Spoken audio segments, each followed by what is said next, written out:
Welcome back. Dans leçon ça, nous allons apprendre qui l'a utilisé subject pronouns. Subject pronouns replace a subject of a sentence. Pronom personnel sujet li remplace, replace the subject. Il remplace sujet of a sentence dans une phrase. Comment on dit phrase? Sentence. Comme on dit sujet, subject. Rôle pour un sujet, c'est pour remplacer your sujet dans une phrase. The subject can be your person or a thing performing the action.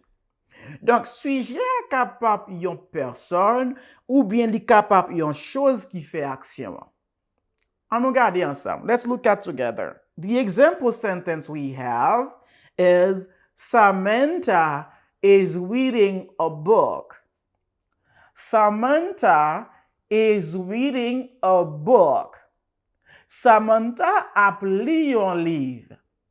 Kounya la nou pal identify. We are going to identify the subject. Who is the subject of the sentence? The subject is Samantha. You see? Samantha is the subject. So now we are going to replace Samantha by a subject pronoun. Nous pral remplacer Samantha par un pronom sujet. Samantha is a woman. We need to replace Samantha by she. You say she. She is reading a book. Donc, c'est Samantha qui c'est sujet a. Moi utilise un pronom pour me remplacer sujet a qui c'est Samantha. Qui l'a nous utiliser pronom sujet? When do we use subject pronouns? The subject pronouns help us to avoid repetition. Li aide nous éviter répétition. Samantha is kind. Samantha li gentil. Samantha li poli. Mais quand on bral dit Samantha helps everyone. Samantha aide tout le monde. Samantha helps everyone. Samantha aide tout le monde. Dans la dernière phrase là, nous Samantha loves to teach. Samantha aime enseigner. Pour que ça nous oblige d'utiliser Samantha ni dans la deuxième phrase là, ni dans la troisième phrase là. Non. Pour nous résoudre le problème ça, nous faisons appel avec pronom sujet. Pas oublier, pronom sujet qui ça le fait, li aide nous éviter répétition. Samantha is kind. Kounya nous remplacer, we replace Samantha by she in the second sentence. She helps everyone.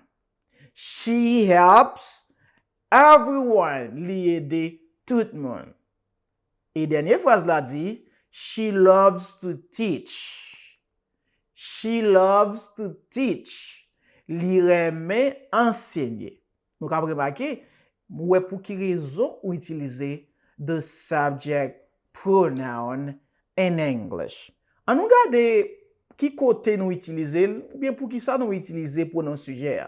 Where and why do we use subject pronouns? We use them before the verb in a sentence. Nous utilisons pronom sujet yo, OK? Devant yon verbe dans yon phrase. Comment on dit phrase? Sentence. We use them before, avant yon verbe, before a verb in a sentence. For example, where's the verb? Quel verbe là dans phrase là? Samantha is reading a book. The verb is. Verbe là c'est is. N'a remplacé Samantha by she. Nous gagnons she is reading a book. Parce que she placé devant verbe là, before the verb. Don't forget, pas oublier pour nos sujets, li di ou qui moun en Qui ça qui fait action? On regarde. Samantha is reading a book. Who is reading the book?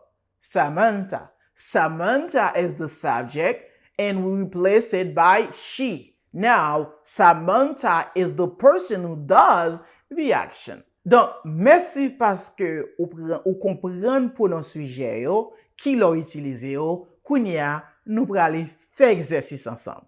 Let's make some exercises together.